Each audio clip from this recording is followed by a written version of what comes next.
तो वाहने किती जप्त केली? 26. त्याची कॉपी पाहिजे कॉपी द्या सर्वांना. चालेल. Okay. So I am giving you the press note detail in Marathi and I am attaching the order also. So you are aware of this order is in English. ते आम्ही मराठीमध्ये आम्ही पाठवतो आमच्या ऑफिसला. पण इट्स बिग एक्झॉस्टिव्ह ऑर्डर आहे. जवळजवळ किती पानात आहे बघा? 8 पानाची ऑर्डर आहे. कारण याच्यामध्ये रॅशनल डिस्ट्रिब्युशन सगळं आहे. So you will get this one press note plus this one. हिंदीमध्ये माझी हिंदी चांगली नाही होत एवढी. हाँ हाँ हाँ.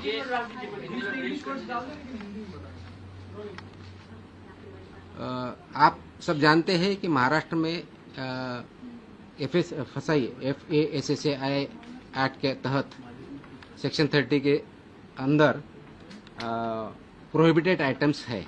जैसे कि गुटखा पान मसाला इसमें एक आइटम्स है प्रोहिबिटेड है. इसका मतलब ये होता है कि ये प्रोडक्ट फूड प्रोडक्ट जो है प्रोहिबिटेड वो महाराष्ट्र में मैन्युफैक्चर नहीं हो सकता है, ट्रांसपोर्ट नहीं हो सकता है, स्टोर नहीं हो सकता है, सेल नहीं हो सकता है.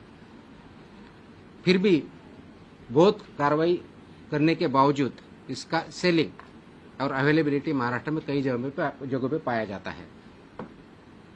इसीलिए गवर्नमेंट शासन ने ये डिस्कशन कर रही थी इस पर क्या किया जाए, कौन सा स्ट्रिंजेंट एक्ट या क्लॉज या कार्रवाई की जाए जिसके वजह से ये एक्चुअली प्रोहिबिट होगा. क्योंकि ये this is in danger to public health के लिए हानिकारक है. इससे पब्लिक हेल्थ इन डेंजर होती है. ये नॉलेज पब्लिक डोमेन में है. तो इसके तहत आज हमने मोकोका एक्ट जो है महाराष्ट्र का, Maharashtra control of organise crime act 1999, ये इसमें इन्वोक करने का निर्णय लिया है, लागू किया है कि जो ये बिजनेस में मैन्युफैक्चरिंग करते हैं, ट्रांसपोर्ट करते हैं, सेल करते हैं, डीलर्स है, सेमी डीलर्स है, ये सबको ये प्रोविजन के अंदर अभी कार्रवाई की जाएगी.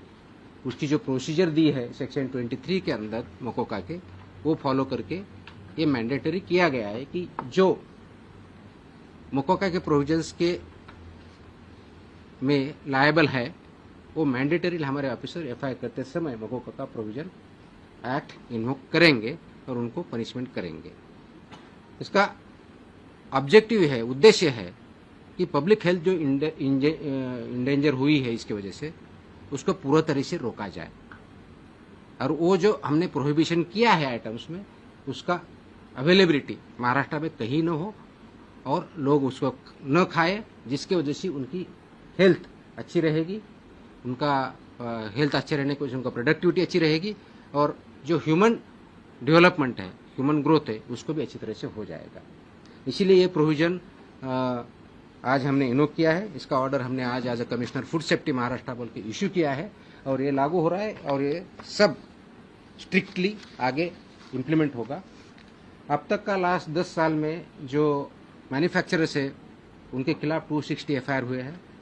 जो सप्लायर्स है 248 एफआईआर हुए हैं. जो ट्रांसपोर्टर्स है 190, ऐसे 703 एफआईआर भी हो चुके हैं. इसका डेटा हमने मांगा है, उसका एनालिसिस भी चल रहा है. तो मेरी ये सुझाव है, वार्निंग है, those who are involve in this business, इधर मैन्युफैक्चरर और ट्रांसपोर्टर्स और सेलर्स और डीलर्स और सेमी डीलर्स, ये महाराष्ट्र में आप काम बंद कीजिए. नहीं तो ये कानून के हिसाब आपको कड़ी से कड़ी जो आपको सजा इसमें पता है वो दिया है, इसी शासन सजा देंगे, प्रोसिक्यूट करेंगे और हम महाराष्ट्र जो प्रोहिबिटेड आइटम है उसमें नहीं मिलने देंगे. किसके तहत खिलाफ ये कार्रवाई? ये जो हमने बताया कि इसमें कौन कौन आता है, तो इसमें मैन्युफैक्चरर आएंगे, manufacturer and producers of prohibited items, financials funding जो करते हैं मैन्युफैक्चर के लिए या प्रोक्यूरमेंट के लिए या डिस्ट्रीब्यूशन के लिए, वो भी आएंगे.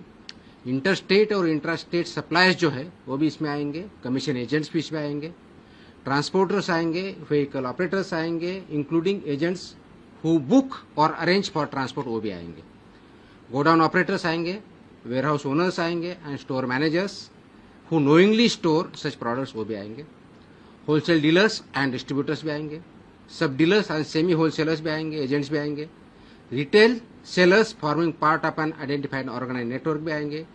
और एनी अदर पर्सन नोइंगली जानबूझ के उसको अबेट करता है इंफॉर्मेशन कंसील करता है या असिस्ट करता है, ये सबके खिलाफ ही लगेगा। छोटे छोटे दुकानों में मिलता है, क्या उनके ऊपर कार्रवाई